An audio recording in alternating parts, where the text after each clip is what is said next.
নাই। এতটা গুরুত্বপূর্ণ আমল যে আল্লাহ রাসূলকে আল্লাহ বলেছেন ওয়ামুর আহলাকা বিসসালাহ, আপনি আপনার পরিবারকে নামাজের আদেশ করেন। এতটাই গুরুত্বপূর্ণ আমল। ওমর রাদিয়াল্লাহু আনহু তার শাসন আমলে সমস্ত প্রাদেশিক গভর্নরদের কাছে চিঠি লিখতেন যে শাহী ফরমান, সেই ফরমানের শুরুতেই তিনি লিখতেন যে ইন্না আহাব্বা আমরি ইনদাকুম ইন্না আহাব্বা উমুরিকুম ইনদি আস-সালাহ, তোমাদের যত কাজ আছে সমস্ত কাজের মধ্যে আমার দৃষ্টিতে গুরুত্বপূর্ণ কাজ হলো যথাসময়ে নামাজ আদায় করা, কমপ্লিট করা। ফামান হাফিজাহা হাফিজাদ্দীন, যে নামাজকে হেফাজত করলো। নামাজ হেফাজতের অর্থ কি? যথাসময়ে নামাজকে, নামাজের যত হক আছে সমস্ত হক সহ নামাজকে আদায় করা। নামাজের ওয়াজিব, নামাজের ফরজ, নামাজের সুন্নত, নামাজের মুস্তাহাব, খুশু খুজু, ইহসান, আন্তরিকতা, আল্লাহকে দেখে দেখে আমল, এই সবটার সাথে আমল যে এইভাবে নামাজকে হেফাজত করে সে তার দ্বীনকে হেফাজত করলো। অর্থাৎ যে ব্যক্তি নামাজ এই পর্যায়ের, এই স্তরের, সেই দ্বীনের সব জায়গাতে তার দ্বারা দ্বীন পালন করা সহজ হবে। দ্বীনের অন্যান্য অনুষঙ্গ যা আছে, অন্যান্য বিধিবিধান যা আছে, বিষয়াবলী যা আছে, ওখানেও সে পারফেক্ট। যে নামাজে ঠিক ওখানেও সে ঠিক।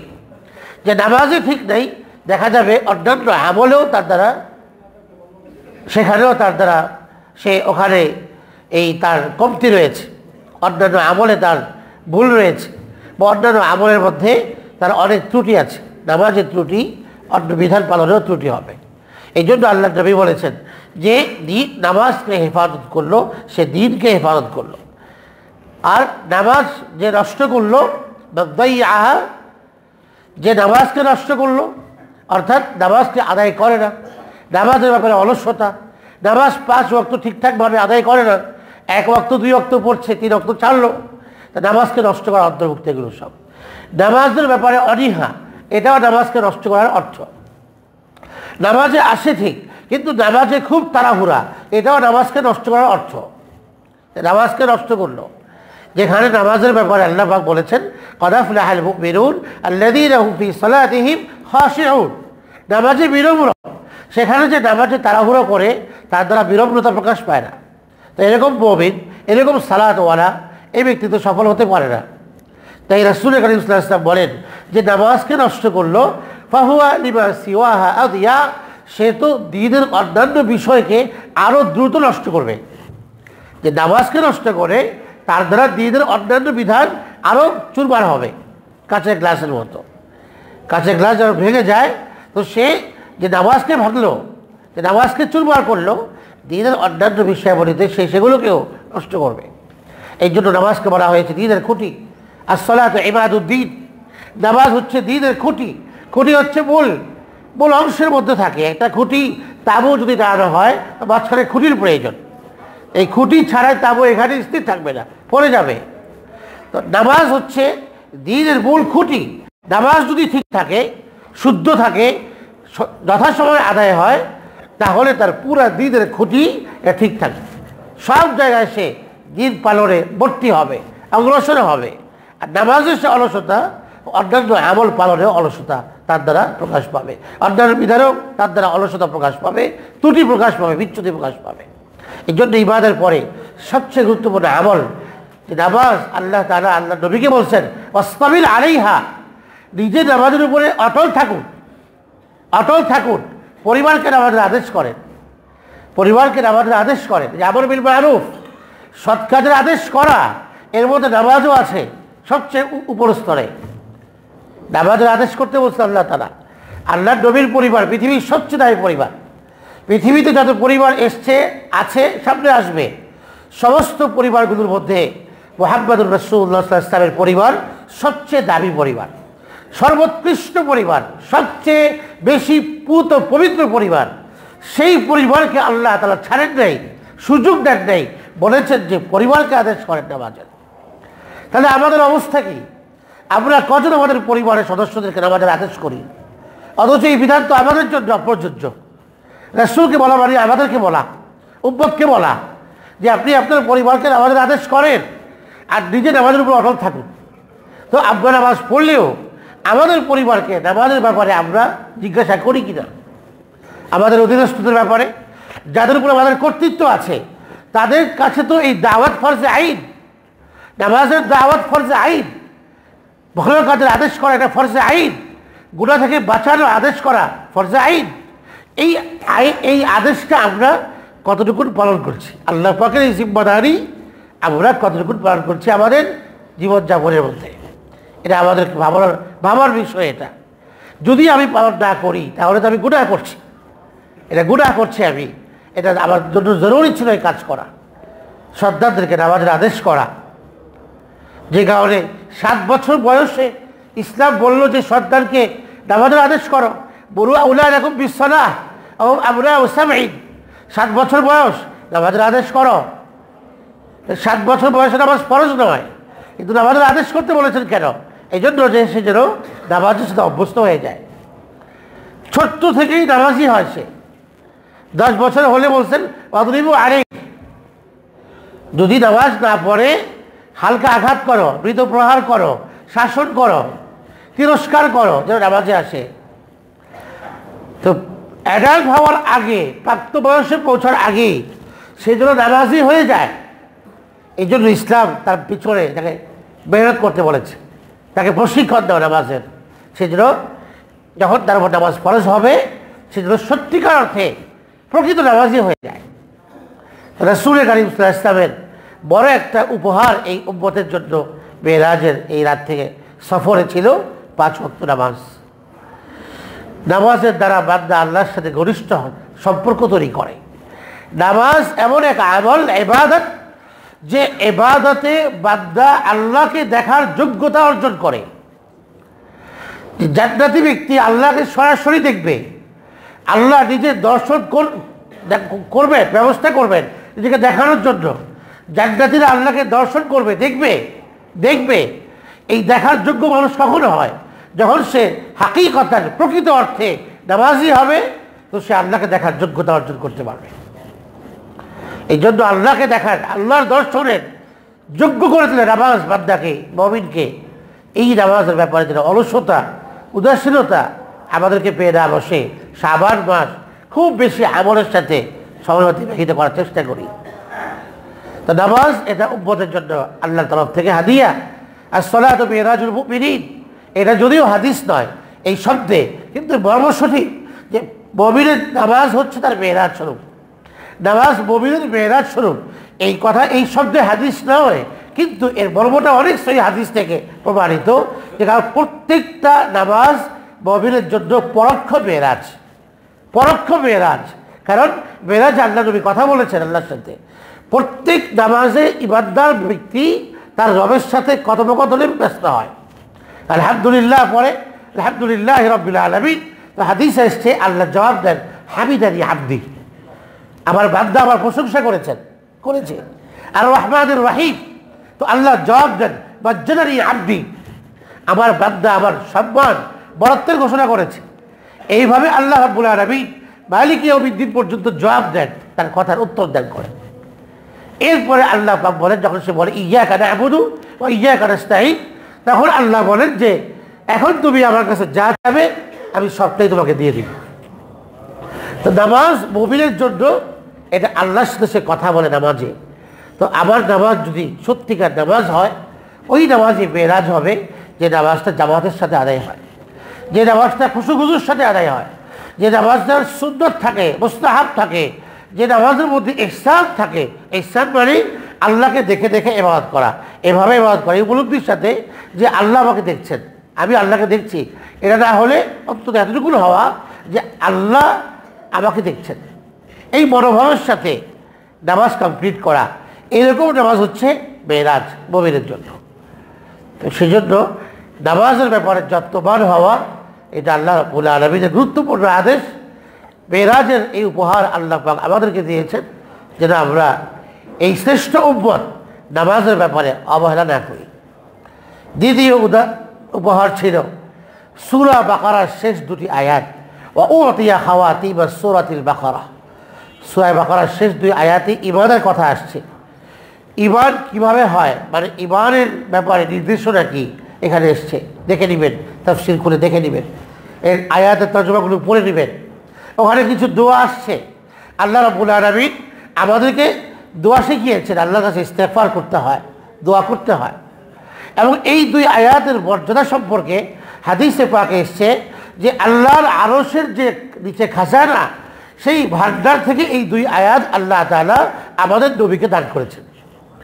লাম ইউতা নাবিয়্যুন ক্বাবলাক, আল্লাহ বলেন যে আপনার পূর্বে কোনো নবীকে আমি এই দুই আয়াত দেই নাই, আপনাকে দেওয়া হয়েছে। এবং সেটা মিন তাহতি কানজিল, মানে মিন তাহতি আরশ, আরশের নিচ থেকে আসছে।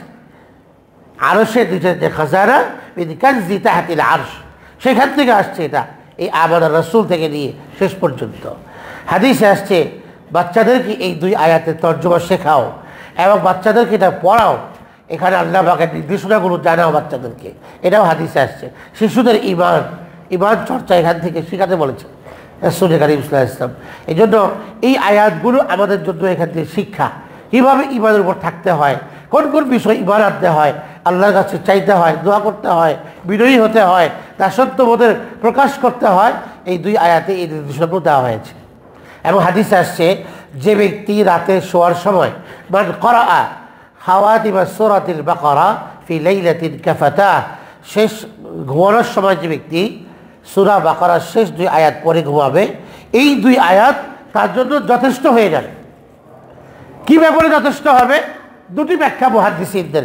এক ব্যাখ্যা হলো সারা রাত আল্লাহ পাক তাকে হেফাজত করবেন সব ধরনের বিপদ আপদ থেকে, মুসিবত থেকে, হিংস্র প্রাণীর দংশন থেকে বা যে কোনো ক্ষতি থেকে আল্লাহ তাকে সেভ করবে। এটা হচ্ছে একটা। আরেকটা হলো সারা রাত তার জন্য এই দুটি আয়াত পড়া যথেষ্ট হয়ে যাবে। এর অর্থ হলো সারা রাত দাঁড়িয়ে নামাজ পড়লে যে সওয়াব হতো, এই দুই আয়াত পড়ে ঘুমালে আল্লাহ পাক তার আমল নামায় সারা রাত নফল নামাজ পড়ার সওয়াব দান করবে। এতটা গুরুত্বপূর্ণ মেরাজের দ্বিতীয় উপহার। আর মেরাজের তৃতীয় উপহার হলো ওয়াগফিরা লিমান লা ইউশরিক বিল্লাহ শাইআন মিন উম্মতিহি, এই উম্মতের যারা শিরিক না করে দুনিয়া থেকে যাবে ঈমানের সাথে, আল্লাহ রাব্বুল আলামিন তাদেরকে ক্ষমা করে দিবেন। এই উম্মতের যারা শিরিক মুক্ত ঈমানের সাথে দুনিয়া থেকে বিদায় নেবেন, আল্লাহ তাআলা তাদেরকে মাফ করে দেওয়ার ঘোষণা দিয়ে দিয়েছেন অলরেডি। তাহলে শিরিক মুক্ত ঈমান, এটার চর্চা দরকার। যেন আমাদের যাপিত জীবনে শিরিক দুই ধরনের আছে। একটা প্রত্যক্ষ শিরিক, যা আল্লাহর সাথে সরাসরি শিরিক করা, এটা তো মানুষের ঈমানের গর্জি থেকেই বেরিয়ে যাবে। এই জন্য এই শিরিক থেকে বাঁচার জন্য পাক্কা তাওহীদ চাই, ঈমানের চর্চা চাই, আর চূড়ান্ত পর্যায়ের ইখলাস চাই। চূড়ান্ত পর্যায়ের ইখলাস যদি থাকে আমার ভেতরে, তাহলে আমার ঈমান ঠিক থাকবে। আরেকটা হলো পরোক্ষ শিরিক, সেটা হচ্ছে লোক দেখার মানসিকতা, যাকে হাদিসে বলা হয়েছে আর শিরকুল আসগর, ছোট্ট শিরিক, মানে প্রচ্ছন্ন শিরিক। এটাও এক ধরনের শিরিক, যে আমল হবে আল্লাহর জন্য, তার গলত নিয়ত, তার নিয়ত অশুদ্ধ, যে এই আমল সে মানুষকে দেখানোর জন্য করছে। তো কেমন যেন সে এই আমলে মানুষকে আল্লাহর সাথে শরীক করছে। তো এটা হচ্ছে প্রচ্ছন্ন শিরিক। এটাকে রিয়া বলা হয়, লৌকিকতা, লোক দেখানো মনোভাব, যেটা যে মানুষকে দেখানোর প্রবণতা, মানুষের কাছে সুখ্যাতি পাওয়ার জন্য, বাহবা পাওয়ার জন্য, প্রসিদ্ধির জন্য, এরপরে সে মানুষের কাছে বিখ্যাত হওয়ার জন্য, খ্যাতিমান হওয়ার জন্য সে আমল করছে। এটা হচ্ছে প্রচ্ছন্ন শিরিক। উভয় প্রকার শিরিক থেকে আমাদের ঈমানকে বাঁচাতে হবে। সূরা বাকারার শেষ দুই আয়াতের আলোকে জীবন করতে হবে, আল্লাহর কাছে দোয়া ইস্তেগফার করতে হবে। আর রাসূল কারীম সাল্লাল্লাহু আলাইহি ওয়াসাল্লামকে আল্লাহ তাআলা মেরাজে নিয়ে যে জান্নাতের অনেক নিয়ামত দেখালেন, অনেক জাহান্নামীদের শাস্তির কথা বলেছি পেছনে, দেখালেন যে এর বড় একটা উদ্দেশ্য হলো যেন এগুলো রাসূল কারীম সাল্লাল্লাহু আলাইহি ওয়াসাল্লাম আমাদের কাছে এসে বলেন, এবং ব্যক্তি তার কর্ম, ব্যক্তির সমাজ, পরিবেশ সবটা যেন এই ধরনের দূষিত অবস্থা থেকে পরিত্রাণ লাভ করতে পারে। ব্যক্তি যেন পরিশোধিত হয়, সমাজ পরিবেশ যেন পরিশুদ্ধ হয়। এই কাজগুলো করলে তো আমাদেরকেও এরকম শাস্তির সম্মুখীন হতে হবে। ফলে ব্যক্তি নিজেকে সংশোধন করবে, নিজের কাজকে সংশোধন করবে, ইমানদার ব্যক্তি নিজেকে সংশোধন করবে, ইমানদার ব্যক্তির পরিবেশ সংশোধিত হবে, রাসূল কারীম সাল্লাল্লাহু আলাইহি ওয়াসাল্লামকে এই শাস্তিগুলো দেখানোর বড় একটা উদ্দেশ্য ছিল উম্মতকে সংশোধন করা, উম্মতের পরিবেশকে, সমাজকে কলুষমুক্ত করা। তো আমরা যদি রাসূল কারীম সাল্লাল্লাহু আলাইহি ওয়াসাল্লামের এই যে মেরাজের উপহারগুলো যথাযথভাবে এগুলোকে বাস্তবায়ন করি, আমলে জীবনযাপনে, তাহলে আমরা যেমন আমাদের কর্ম পরিশুদ্ধ হবে, আমরা এভাবে একাধিক মানুষ পরিশুদ্ধ হওয়ার ফলে সমাজের মধ্যেও পরিশুদ্ধতা আসবে, পরিবেশ পবিত্র হবে, গুণামুক্ত হবে, আর এটা হবে একটা আদর্শ সমাজ। রাসূলের এই মেরাজের বড় শিক্ষাই এটা, ব্যক্তি এবং সমাজকে, পরিবেশকে সুন্দর করা, পবিত্র করা। সে লক্ষ্যে আমরা আমাদের যাপিত জীবনে মেরাজের এই যে উপহারগুলো নবী সাল্লাল্লাহু আলাইহি ওয়াসাল্লাম নিয়ে আসছেন, এটাকে আমরা আমাদের জীবনে এটাকে বাস্তবায়ন করার চেষ্টা করব। শাবান মাস সামনে আসছে, খুব দোরগোড়ায়, আগামীকাল থেকে শুরু হবে। আমরা শাবান মাসে বেশি বেশি আমল করি। রাসূল কারীম সাল্লাল্লাহু আলাইহি ওয়াসাল্লাম খুব বেশি রোজা রাখতেন। হযরত যায়েদ ইবনে আরকাম বলেন, জি ইয়া রাসূলুল্লাহ, এত বেশি রোজা আপনি মাসে রাখেন, কই আপনাকে তো রমজান ছাড়া অন্য মাসে এত বেশি পরিমাণে দেখি তো রোজা রাখতে, এত বেশি কেন রাখেন? রাসূল সাল্লাল্লাহু আলাইহি ওয়াসাল্লাম বললেন, দেখো শাবান এটি হচ্ছে রমজান এবং রজবের মাঝখানে একটি মাস। এই মাসের মর্যাদা সওয়াব সম্পর্কে অনেক মানুষ গাফেল। এই মাসে আল্লাহর কাছে আমলগুলো পেশ হয়। এই জন্য আমি পছন্দ করছি যে আমার আমলগুলো যেন রোজা অবস্থাতেই আল্লাহর কাছে উপস্থাপিত হয়। সেই জন্য আমি এই মাসে বেশি বেশি রোজা রাখি। এই জন্য শাবান মাসের অন্যান্য আমলের মধ্যে এটা গুরুত্বপূর্ণ আমল হবে, এটা বিশেষ আমল, যত বেশি সম্ভব নফল রোজা রাখা। এটা রাসূল কারীম সাল্লাল্লাহু আলাইহি ওয়াসাল্লাম রাখতেন। আমাদের আয়েশা বলেন, আল্লাহর নবী পরিমাণ রোজা রাখতেন যে আমরা মনে করতাম যে আর ভাঙবেনই না। আবার যখন রাখতেন না তখন মনে করতাম যে আর মনে হয় রাখবেনই না। এই জন্য নবীর সুন্নাহ হচ্ছে বেশি বেশি নফল সিয়াম পালন করা। এটা আমরা করার চেষ্টা করি। ইজতেমা চলছে দাওয়াত ও তাবলীগের, যাদের সুযোগ আছে সেখানে যাব, এখানে দ্বীনের কথা শুনবো।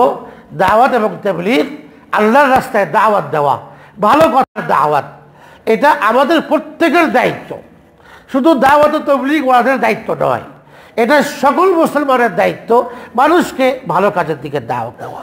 আর যে দিবে তার ব্যাপারে আল্লাহ বলছেন, ওয়ামান আহসানু কাওলাম মিম্মান দাআ ইলাল্লাহ, যে মানুষকে আল্লাহর দিকে ডাকে যে কোনোভাবে। আপনি আসছেন, ভাই আসেন নামাজে আসেন, এটা দাওয়াত। ভাই আসেন, জামাতের সময় হয়ে গেছে, আসেন নামাজে আসেন, আপনি দাওয়াতের কাজ করলেন। আপনি ঘরে বলেন, এই তোমরা নামাজ পড়ো, আমি নামাজে যাচ্ছি, এটা দাওয়াত হয়ে গেল। দাওয়াত এটা মজ্জাগত স্বভাব হওয়া চাই আমাদের প্রত্যেকের। যেখানেই যাব সেখানেই একটা ভালো কথার দাওয়াত দেওয়া, এটা ভালো কথা বলা, অন্যকে উদ্বুদ্ধ করা। তো যেই কাজ করে আল্লাহ বলেন, তার চেয়ে দাবি লোক আমার কাছে আর কেউ নেই, যে মানুষকে আমার দিকে ডাকে। মান দাআ ইলাল্লাহ, আল্লাহর দিকে ডাকে। যে মুয়াজ্জিন সাহেব আল্লাহর দিকে ডাকছেন, ইমাম সে আল্লাহর দিকে ডাকছেন, যে দাওয়াত দিচ্ছি ইমানের কথা বলছেন উনি আল্লাহর দিকে ডাকছেন, যে আপনাকে একটা সহি মাসালা বললো উনি আপনাকে আল্লাহর দিকে ডাকছেন, যে আপনাকে সহি শুদ্ধভাবে কোরআন শেখায় সে আপনাকে আল্লাহর দিকে ডাকছেন। তো সবগুলি দাওয়াত। তো সেই জন্য আমাদের প্রত্যেকের জায়গাতে থেকে দাওয়াত আল্লাহর দিকে, ভালো কথার দিকে, নেক কাজের দিকে। যেখানে জরুরি ফরজে আইন অধীনস্থদের ব্যাপারে সেখানে তো করবোই, যেখানে অধীনস্থ না সেখানেও করলে অনেক সওয়াব হবে, মর্যাদা বাড়বে। এটা আমাদের কাজ, শ্রেষ্ঠ উম্মতের দায়িত্ব মানুষের কল্যাণকামী হওয়া। এই জন্য দাওয়াতের এই কাজটাকে কীভাবে সুন্দর হয়, এটার জন্য এই ইজতেমাগুলো হয়। আমরা যাব, শুনবো, এরপর নিজেরাও আমরা দাওয়াতের কাজ করব, মানুষকে আল্লাহর দিকে ডাকবো। যেখানেই থাকি আমি মানুষকে আল্লাহর দিকে ডাকি। আপনি একটা অফিসে গেলেন, নামাজের সময় হয়ে গেছে, সবাইকে আপনি ডাকেন। কেউ যদি না আসে আপনার ডাকে, আপনি দাওয়াত দেওয়ার সওয়াব পেয়ে যাবেন। আপনি দাওয়াত দিয়েছেন, আল্লাহ পাক আপনার আমল নামায় সব লিখে দিয়েছে। কেউ আসুক আর না আসুক, আপনার কাজ দাওয়াত দেওয়া, আমার কাজ মানুষকে ভালো পথে দাওয়াত দেওয়া। আল্লাহ পাক আমাদের সকলকে কবুল করেন। দ্বীনের সাথে, দাওয়াতের সাথে, ইমানের সাথে আল্লাহ পাক শিরক মুক্তভাবে আমাদেরকে আমলের সাথে থাকবার তৌফিক দান করেন। ওয়া আখিরু দাওয়ানা আলহামদুলিল্লাহি রাব্বিল আলামিন।